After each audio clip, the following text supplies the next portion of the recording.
अनिरुद्धाचार्य जी का मामला लेंगे तो इन्होंने जिस तरह से गंध मचाई है बच्चियों को लेकर के और बयान को इन्होंने जो बार बार पुष्टि करने की कोशिश की है, ये संत स्वभाव तो है नहीं। तो मैंने देखिए प्रश्न पूछा है ना उनसे कि ये उनको अनुभव हुआ कैसे है कि बच्चियां 4-5 बार मुंह मारती हैं 25 की होते होते और बच्चियां टेस्ट ड्राइव, हर घर में बच्ची है।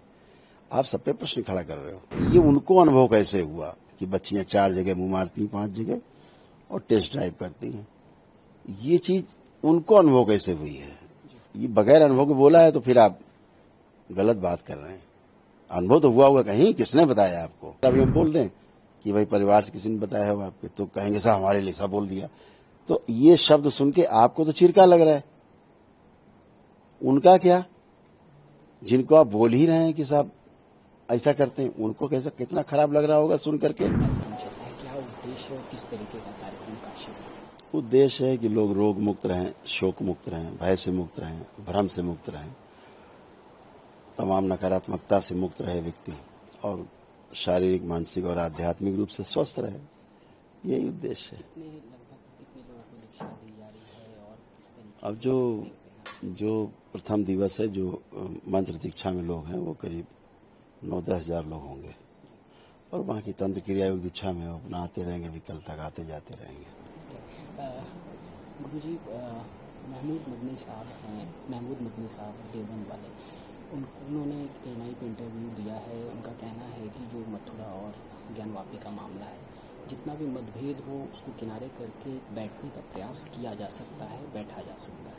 इस पे आपकी क्या राय है? क्या मथुरा और ज्ञानवापी के लिए ये अभी निष्कर्ष है? क्योंकि उनके लोग तो कहते हैं कि हम थाली में परोस के नहीं देंगे ज्ञानवापी को। ठीक है ना, इसका कोई आधिकारिक पक्ष हो, केवल वार्ता करने से तो एक समाज में समरसता आएगी, समाज में एक अच्छा संदेश जरूर जाएगा।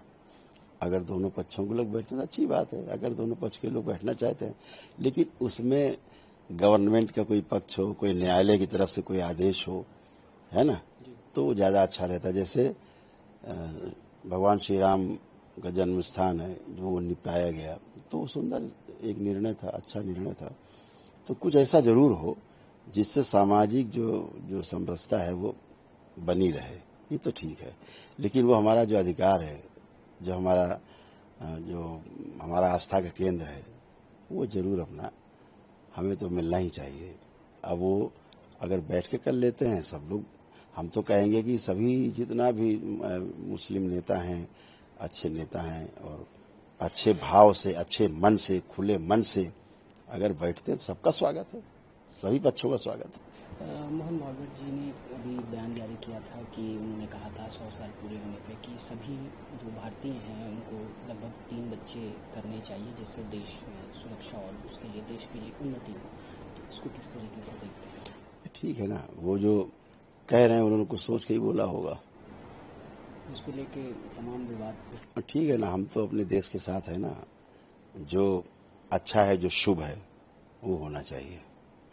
बच्चे 1 हो चाहे 2 हों और 3 भी अगर हो गए हैं तो उनके लालन पालन की जिम्मेदारी बनती है, अच्छी शिक्षा दे पाएं, अच्छे संस्कार दे पाए, अच्छी शिक्षा संस्कार दे करके भारत का अच्छा नागरिक बना सके। अगर ये जिम्मेदारी है तो 3 करने में कोई आपत्ति नहीं है।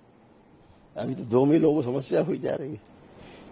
एक आखिरी सवाल ये है कि अभी प्रेमानंद महाराज जी का भी एक कंट्रोवर्सी आया था, जिसको उन्होंने कहा तो सही था लेकिन लोग उसको गलत ले लिए, लड़कियों के प्रति उन्होंने जो कहा गया।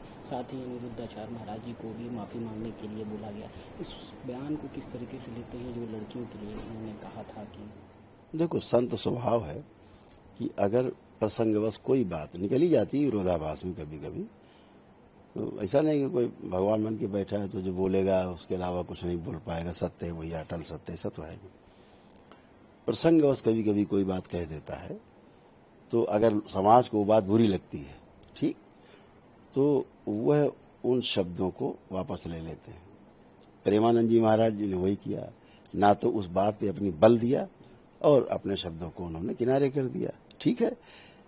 लेकिन अगर आप अनिरुद्धाचार्य जी का मामला लेंगे तो इन्होंने जिस तरह से गंध मचाई है बच्चियों को लेकर के और बयान को इन्होंने जो बार बार पुष्टि करने की कोशिश की है, ये संत स्वभाव तो है नहीं, ये अहंकार है। बच्चियों के बारे में बोल देना, जो अपशब्द बोल रहे हैं बार बार, वो उसी को बार बार सही साबित कर रहे हैं। तो मैंने देखी प्रश्न पूछा है ना उनसे कि ये उनको अनुभव हुआ कैसे है कि बच्चियां 4-5 बार मुंह मारती हैं 25 की होते होते, और बच्चियां टेस्ट ड्राइव, हर घर में बच्ची है। आप सब पे प्रश्न खड़ा कर रहे हो कि बच्चियां यही कर रही हैं, बच्चियों के पास यही काम है, और इसके लिए बराबर उसको सर्टिफाई कर रहे हो कि नहीं नहीं जो मैं कह रहा हूं वही सही है। टेस्ट ड्राइव करती हैं शादी के पहले 4-5 जगह, फिर विवाह करती हैं।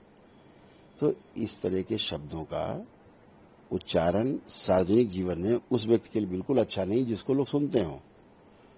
तो दरबार ने यही कहा उनको कि भाई अगर आपने ऐसे बोला है तो आपको इसको शब्दों को वापस ले लेना चाहिए, और समाज में जो तमाम चीजें फैल रही हैं, संदेश गलत जा रहे हैं, वो रुकने चाहिए और क्षमा मांग लेनी चाहिए। बात खत्म हो गई, हमारी जुबान फिसल गई। तो जो संत थे उन्होंने तो बात अपनी कह के वापस ले ली और शांत हो गए, उसको दोहराया नहीं कभी दोबारा।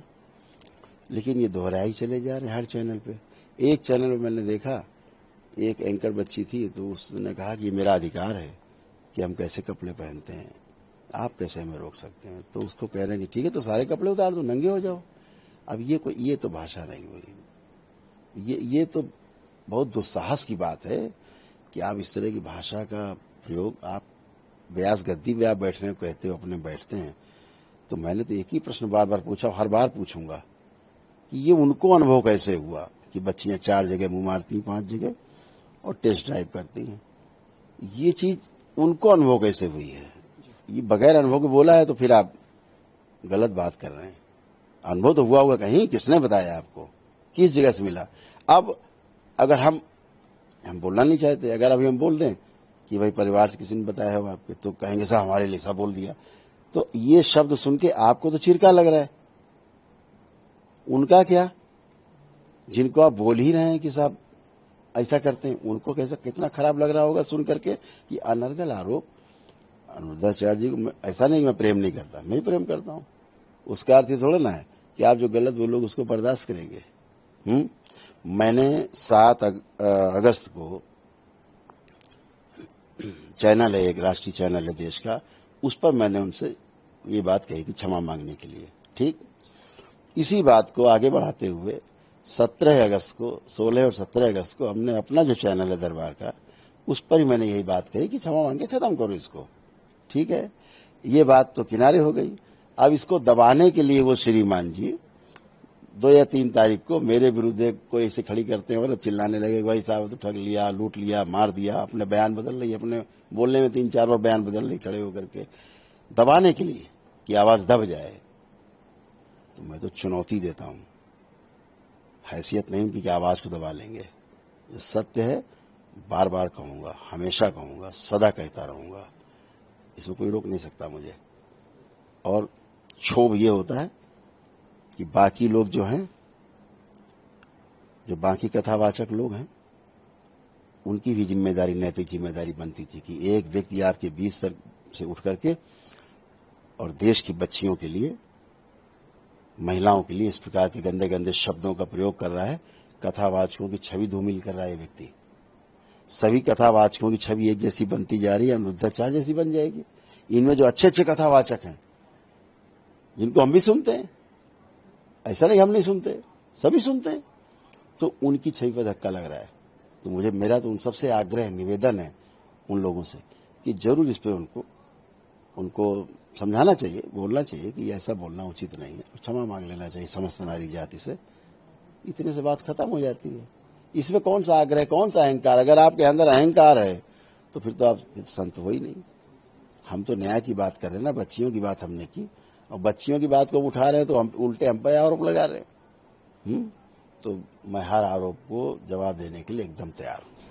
पंजाब, उत्तराखंड और हिमाचल में जिस तरीके का कंडीशन है उसको देखते हुए, ये तो मनुष्य की बुलाई हुई आपदा है, ये अपने आप नहीं है। आपदा कभी अपने आप नहीं आती, मनुष्य के हस्तक्षेप से। जितना ज्यादा हस्तक्षेप होगा, जितना ज्यादा नदियों पर हस्तक्षेप होगा, जितना ज्यादा पहाड़ों पर हस्तक्षेप होगा, जितना ज्यादा हस्तक्षेप जंगलों पर होगा, जितना जाएगा ज्यादा हस्तक्षेप जमीन के नीचे होगा, अंदर होगा, तो उसका खामियाजा तो भुगतना पड़ेगा।